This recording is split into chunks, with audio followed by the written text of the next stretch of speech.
got something you want to build and Claude Code is supposed to get you there.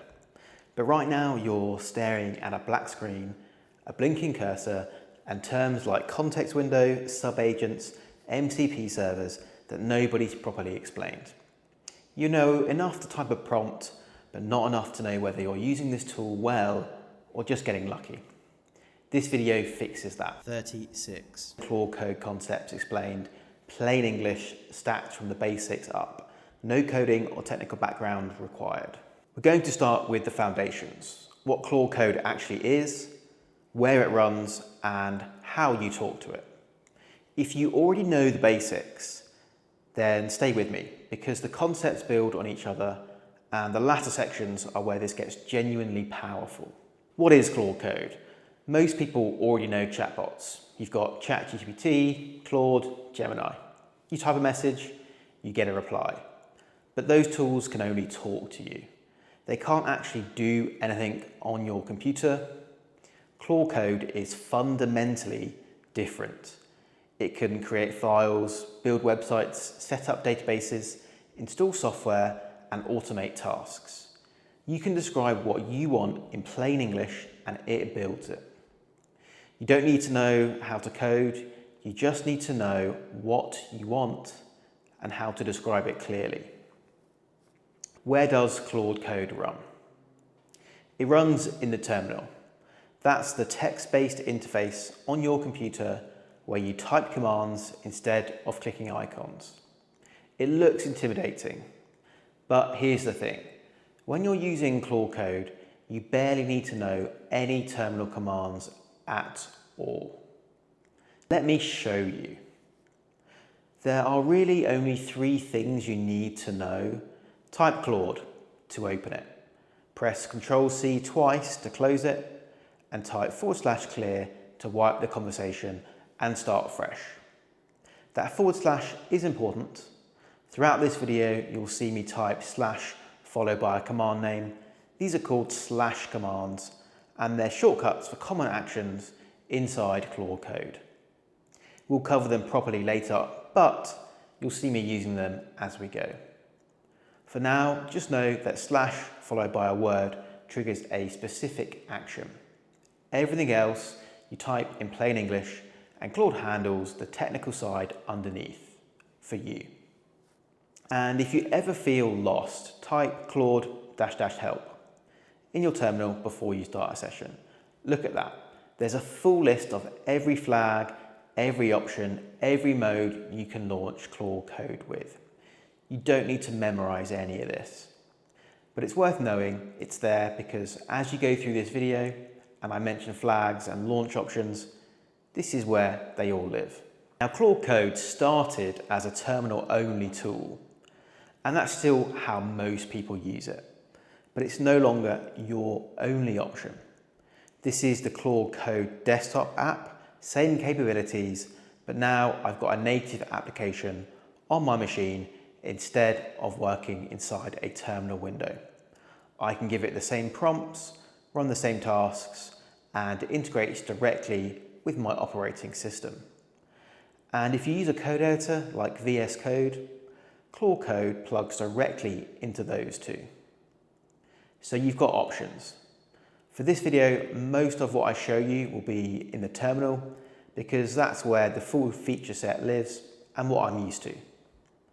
But know that everything I'm showing you works across all of these surfaces. So let me type Claude and open a session. This is where prompts come in. A prompt is simply what you type into this window. Same as typing a message into ChatGPT. Plain English, no special syntax, no code. I can type something like, build me a 1-page landing page for a consulting business with a green color scheme, a contact form, and 3 cards explaining our services. And Claude will go and build exactly that. The difference between that prompt and build me a website is everything. I told it the type of page, the color scheme, the specific elements I wanted. The quality of your prompt directly determines the quality of what Claude builds. Prompting is genuinely a skill and its entire video on its own, but the core principle is this: the clearer and more specific your instructions, the better the output. Better prompts equals better results. That's the whole game with Claude Code. So those are the foundations. You know what Claude Code is, where it lives, and how to talk to it. But right now, it's still a blank slate. This next section is how Claude Code actually thinks, because understanding what's happening under the hood is the difference between getting lucky and getting consistent results. When I type a prompt and Claude responds, there's a model doing the thinking behind the scenes. And it's not just one model. Claude Code has a whole family of them. Haiku is the fastest and cheapest, great for simple tasks. Sonnet is the all-rounder, reliable for the most everyday work. And Opus is the most intelligent, built for complex multi-step processes, but costs more to run. The latest version of Opus 4.7 is the default in fast mode. I can switch between them mid-conversation. Watch, I type /model and I get a list. I can pick Opus for something complex or drop back to Sonnet for standard work. The skill here is matching the model to the task. Use Sonnet for most things. Switch to Opus when you're doing something genuinely complex. Don't burn Opus tokens on work that Sonnet handles fine. Now, some tasks need Claude to reason through a problem before it acts. If I ask it to plan a complex application or debug something that spans 20 files, a quick response isn't going to cut it.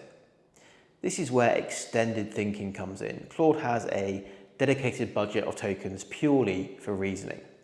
Think of it like giving someone time to sketch out their approach on a whiteboard before they start building. This happens behind the scenes and it's on by default. You don't need to activate it. Claude decides how much thinking a task needs and uses the budget accordingly. But there's a difference between Claude thinking internally and Claude showing you the plan. That's plan mode. Watch what happens when I type /plan. I'm now in plan mode. If I give Claude a task, it can read my entire project, analyze the structure, ask me questions, and produce a detailed step-by-step plan, but it cannot modify a single file until I approve and switch out of plan mode. This is the feature that prevents Claude rewrote half of my code base before I could stop it problem. For anything complex, get the plan first, review the approach, then execute it. Now here's a concept that trips up more people than anything else: the context window. See these numbers, or maybe it's a green bar for you at the bottom of my terminal? That's tracking Claude's short-term memory. Every message I send, every file Claude reads, every response it generates, all of it fills up this window. And it has a hard limit. When it fills up, Claude starts losing track of earlier information, the output gets worse. Claude seems to forget what I told it, and the quality drops. This is called context rot. When the green bar starts getting full, you need to manage it. You can also use /context to see a more detailed view. Which brings us to the next concept: compact context. Watch what happens when I type /compact. Claude takes everything important from our conversation, summarizes it, and clears out the noise. The key information stays, the bloat goes. Claude Code also does this automatically in the background when the context hits around 85 to 95% capacity. But if I notice that Claude is getting confused mid-session, I can force it manually. And I can guide what it keeps. If I type /compact, keep info about the database schema and API endpoints, that tells Claude exactly what matters most, so the summary preserves the right context. Now, everything in Claude Code is measured in tokens, and that's how you're charged. A token is a chunk of text, roughly 3/4 of a word. The word cat is 1 token, the word automatically is 3 tokens. 1,000 tokens is about 750 words. Every prompt that I send, every response Claude sends back, every file that it reads, all measured in tokens. Let me type /cost that shows me what I spent in this session, and /stats gives me a more detailed breakdown. The price varies by model. Haiku's the cheapest, Sonnet mid-range, and Opus the most expensive. Another reason to match the model to the task. So now you understand how Claude Code thinks. The model's doing the work, how it reasons through problems, the memory it's working with, and how that memory is measured. But thinking is only half the picture. This next section is about how Claude Code actually acts, how it takes the thinking and turns it into real changes on your computer. This is where it stops being a chatbot and starts being a genuinely useful tool you can build with. When I give Claude a task, it uses tools to get the job done. It has 3 core capabilities. Read, which lets it look at any file in my project. Write, which lets it create new files or edit existing ones. And bash, which lets it run terminal commands like installing packages, running tests, or moving files around. I never need to tell Claude which tool to use. Watch, I simply type, install the Stripe prompt library and set up a basic checkout page. Claude automatically uses bash to install the package, write to create the files, and read to check what already exists in my project. I describe the destination, Claude handles the route. Now watch what happens when Claude wants to do something. See that? It's asking for my permission before it saves that file. By default, every time Claude wants to write a file, run a command, or do anything on your machine, it stops and asks you first. This is the safe starting point. You see exactly what Claude wants to do before it does it. But if you're clicking approve every 10 seconds in a session that lasts all day, it kills your flow. So you can pre-approve safe actions. Let me type /permissions. I can add items to an allow list here, things that are safe to pre-approve, reading files, running a dev server, running tests, or Git operations. These get saved to a settings.json file that persists across sessions, things I keep gated, installing packages, deleting files, API calls, anything that touches the internet, and I don't even need to set up manually. I can tell Claude, add the common safe permissions to my settings and show me what you're adding before you save. It does the work for me. Now, not every file in your project should be visible to Claude. My .env file has API keys and passwords. My secrets folder has credentials. Massive database dumps would eat the entire context window for absolutely no benefit. I add a deny list to the same settings.json file, and once a file or folder is on that list, it's completely invisible. Claude can't see it, can't find it in search results, and can't read it even if I ask it to directly. It's a hard boundary, not a suggestion. Now, this next one is a research preview, so it's still early, but it's worth understanding because it fundamentally expands what Claude Code can do. Computer use lets Claude interact with actual graphical applications on my desktop. Open up apps, click buttons, fill in forms, read what's on screen. It works by taking screenshots, reasoning about what it sees, and issuing mouse and keyboard actions. It's not enabled by default though. To turn it on, I type /mcp inside a session. I find computer use in the server list and enable it. The first time Claude tried to use my screen, macOS asked me to grant accessibility and screen recording permissions. Once those are set, it's active for that project going forward. Worth noting, this is a Mac OS only right now, and you need a Pro or Max plan. It's slower than file operations and less reliable on very dynamic interfaces. But for tasks where no other option exists, like testing a native app, debugging a visual layout issue, or interacting with a tool that has no API, it's a genuine breakthrough. Claude tries faster methods first. If an MCP server or shell can do the job, it uses that. Computer use is the fallback when the only interface is the screen. So now you know how Claude Code thinks and how it acts. You understand models, reasoning, the context window, tools, permissions, and even desktop interaction. That covers the mechanics, but right now Claude Code is still generic.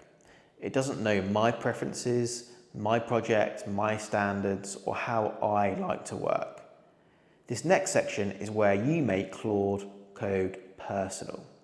And this honestly is where the quality of your outputs go from acceptable to genuinely good. This might be the most important concept in the entire video, Claude.md. Let me show you. In the root of my project, I've got this file, Claude.md. It's a simple markdown file where I write my preferences, my rules, and my project structure. Claude reads it first every single time I start a session.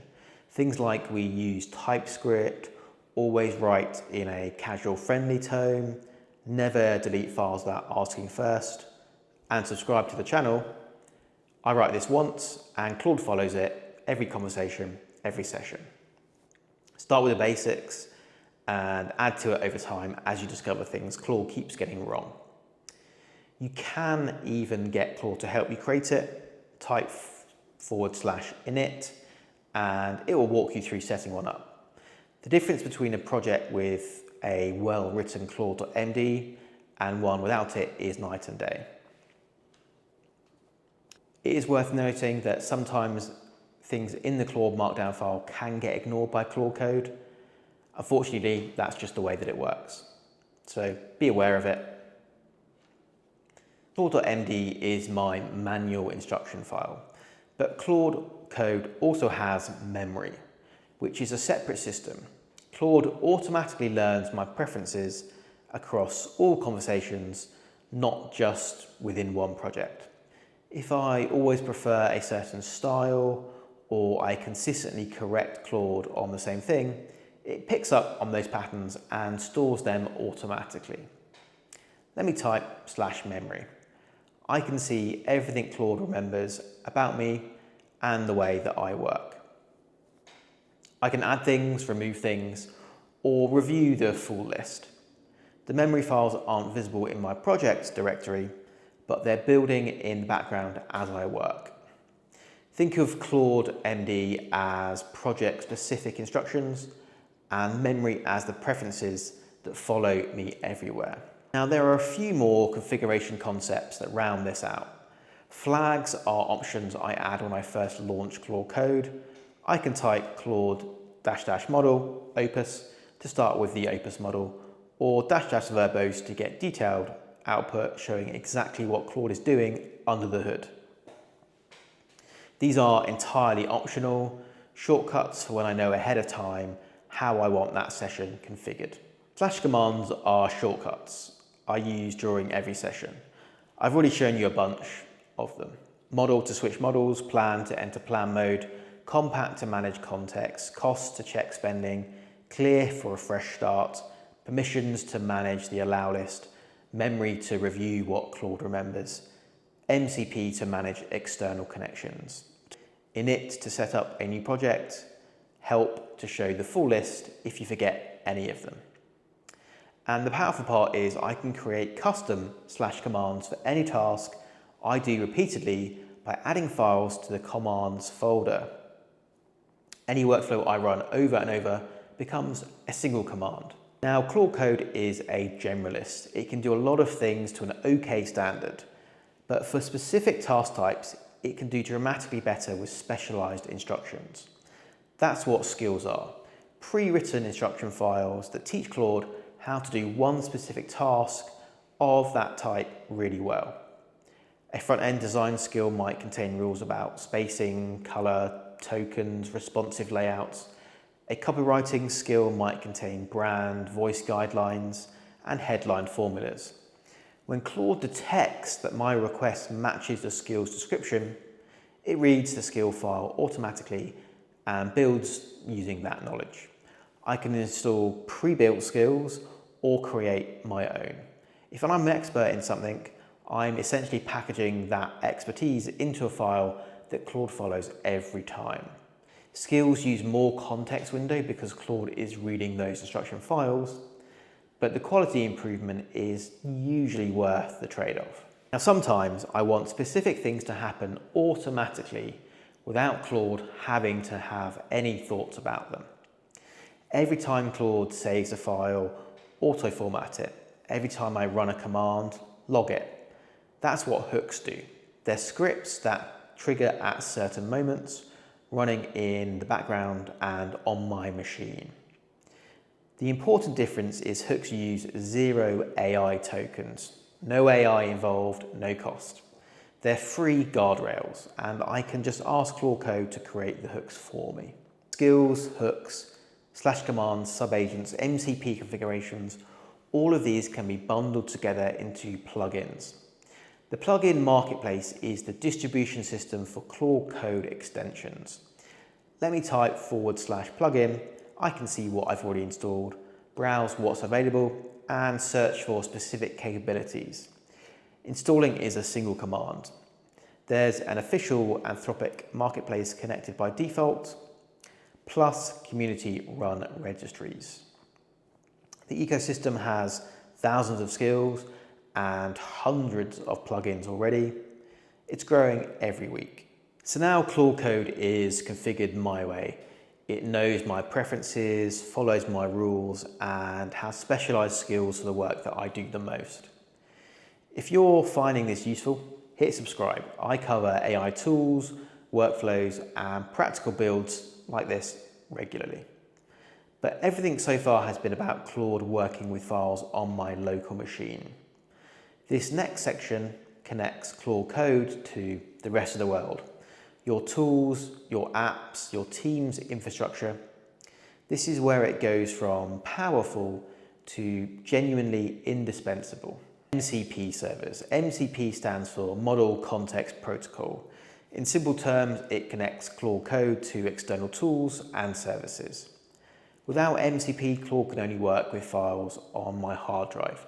With MCP, Claude can reach into Airtable, Notion, Asana, Slack, Google Drive, databases, email, calendar. The list is huge and growing.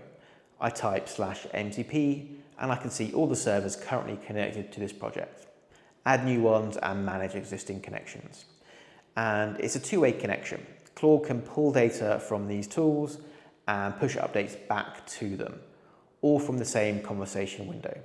I tell Claude what I need and it uses whichever MCP connections are relevant. This is the feature that turns Claude Code from a coding assistant into something closer to an operating system for your work. Claude Code also accepts images. I can take a screenshot and paste it directly into the conversation. This works in two directions. First, showing problems. Sometimes describing a visual bug in text takes forever. Just screenshot it, Claude sees the problem instantly and knows how to fix it. Second, showing what I want to build. I can find a landing page that I like, screenshot it, paste it in, and tell Claude to build something similar. It reads the layout, colors, spacing from the image and recreates it in code. It won't be pixel perfect on the first pass, but 60 to 70% from a single screenshot is a huge head start. From there, you just iterate. None of this matters if you can't track what Claude changed and undo it when something goes wrong. That's where Git comes in. If you haven't come across Git before, it's basically a system developers use that tracks every change made to your project files over time. Think of it as an unlimited undo history for your entire project. Every edit, every new file, every deletion gets recorded with a timestamp and description. You can also connect to a GitHub account, to Claude Code, and it can power the entire checkpoint system. It lets me review Claude Code changes file by file in a UI and roll back specific edits and work with a team without anyone overwriting each other's work. I don't need to be a Git expert, neither do you. Claude Code handles the operations. It runs in the background, keeping everything trackable, reversible, and more importantly, safe. Now, if some of this has felt familiar so far, stay with me. because everything up to this point has been about getting one Claude working in one conversation. This next section is where Claude becomes something entirely different. We're talking about multiple AI agents working in parallel, running overnight, coordinating with each other, and building complex projects simultaneously. This is where the tool goes from useful to genuinely transformative. If you want to go deeper on any of these concepts, build real projects with Claude Code, and connect with other people doing the same thing, check out Build It, Ship It. The link is in the description. It's a community for non-technical founders and builders who are actually shipping products with AI tools. Not theory, not hype, just people building and helping each other get better at it. Link in the description below. Subagents. A subagent is a separate instance of Claude that runs independently from my main conversation. It gets its own context window, which means it starts clean without all the accumulated noise. My main Claude acts as the manager. It identifies a task that would be better handled by a specialist, spins off a subagent, and that subagent goes and does the work independently and sends back the result. There are two reasons this matters. First, quality. A focused specialist with a clean context window almost always outperforms a generalist that's been accumulating hours of noise. Second is speed. I can run multiple subagents in parallel on unrelated tasks, research in one, code generation in another, testing in a third. And I don't always need to tell Claude to use subagents.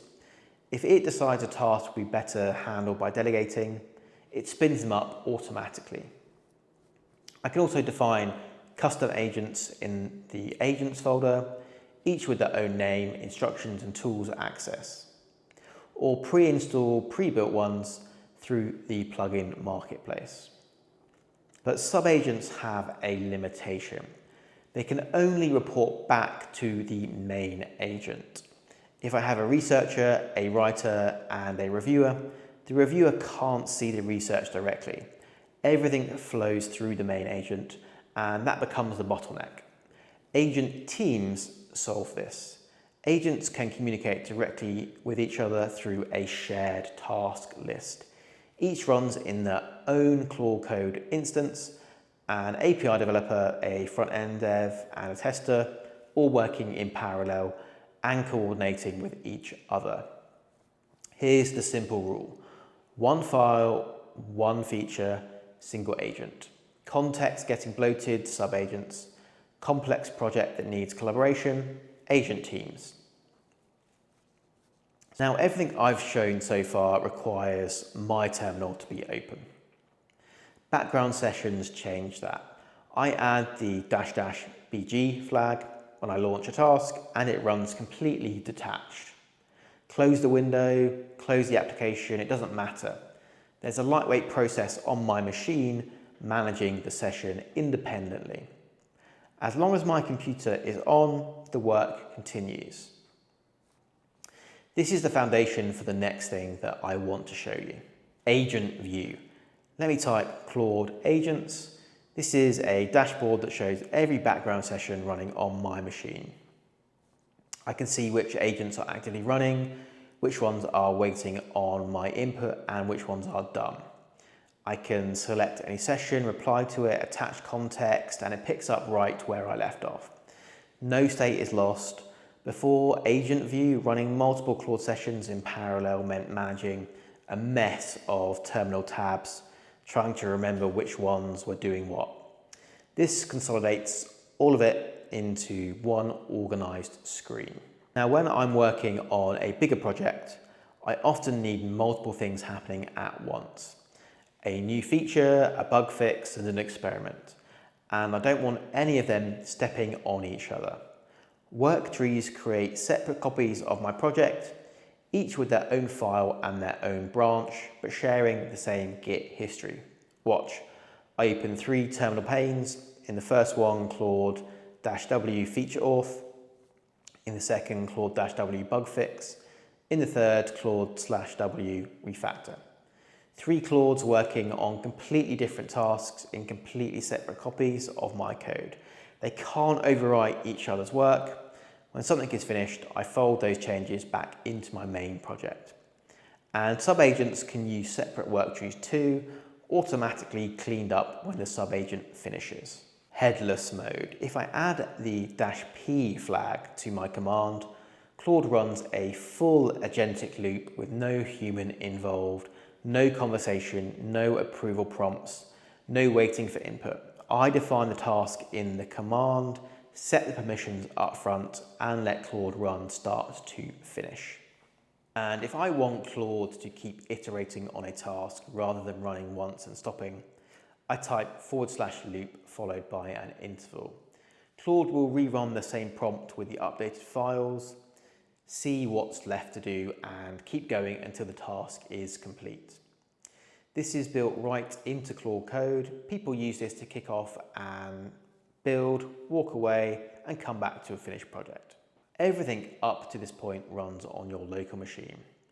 You're in control, your computer is doing the work, and the agents live in your terminal. The last section is what happens when Claude Code moves to the cloud, and this is where you start to see the future of what this tool is becoming.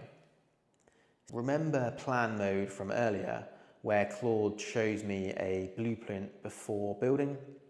Ultraplan takes that concept and moves it to the cloud. I type my task in the terminal, and instead of planning locally, Claude drafts the plan on Anthropic's infrastructure. I get a link to review it in my browser, a proper review surface, not a terminal conversation. I can comment on specific sections and ask for revisions, iterate until I'm happy, then I choose. Execute it in the cloud or pull the plan back to my local terminal and run it myself. The whole point is separating thinking from doing. Most tools start building immediately. If the plan is wrong, you find out 15 minutes into a broken implementation. Ultraplan makes the plan something you review and approve before a single line of code is written. Claude Code can also review pull requests, not just write code. When I or my team submit a PR, Claude goes through it, looking for bugs, security concerns, styles, inconsistencies, performance issues, edge cases. It suggests fixes and explains its reasoning. This matters because when Claude Code is writing code 10 times faster than a human, the review process becomes the bottleneck. Having Claude handle reviews means the whole pipeline speeds up, not just the writing. And there's Cloud Autofix. Once a pull request is open, Claude can monitor it in the cloud without me having a terminal session running. If the tests fail, Claude investigates and pushes a fix. If a reviewer leaves a comment requesting changes, Claude reads the feedback and implements them. All of this happens on Anthropic's infrastructure. I submit a PR, go do other work, and come back to find it passing all checks with review comments addressed. The last concept in this section is the most forward-looking. Anthropic recently announced managed agents. This is cloud-hosted infrastructure that supports up to 20 specialist agents working together on a single complex task. Outcomes let you define what success looks like instead of giving step-by-step instructions. You describe the end result, Claude iterates until it hits those criteria. And Dreaming lets Claude review its own past sessions to learn from what worked and what didn't. Taken together, this is the trajectory, not just a tool that you interact with, but persistent agent systems that run in the cloud, getting better over time, handling complex projects with minimum human oversight. It's early, but this is where Claude Code is headed. So those are the 8 layers of how Claude Code works. But before we wrap up, there are 3 practical concepts that matter every single day that you use this tool. Checkpoints. Claude Code automatically creates a snapshot of my code before every single file edit, no setup required. It just happens in the background. When something goes wrong, I type /undo and I see a list of every prompt from the session marked with which ones actually changed code. I pick the point I want to rewind to and choose what to restore. Just the code, just the conversation, or both. This is my safety net. If Claude goes down the wrong path, I'm never stuck. I can always rewind. Conversation history. Every session is saved automatically. Nothing is lost when I close the terminal. I type Claude --review and I drop back in to my most recent conversation. Same project, same context, same history, or I can browse all my previous sessions and jump into any of them. This is essential because in practice, I'm rarely finishing a big project in one sitting. Build something, close the laptop, come back the next day and resume where I left off. And finally, cost and pricing. Two ways to pay: subscription or API, pay as you go. The Pro plan currently starts at $20 a month. Max plan runs about 100 or 200 a month with high usage limits. All models included in every tier. You don't pay extra for Opus. The API option charges per token, which can be cheaper for light usage, but unpredictable for heavy builds and expensive. Anthropic recently doubled the rate limits across all plans in May 2026, so you can significantly do more without hitting a cap. For most people, the subscription is the better deal, predictable monthly cost, and you can focus on building instead of watching the meter. And if you want to go hands-on and start building real projects with Claude Code alongside other people doing the same thing, check out Build It, Ship It in the description below. Let me know in the comments which concepts were the ones that finally clicked with you.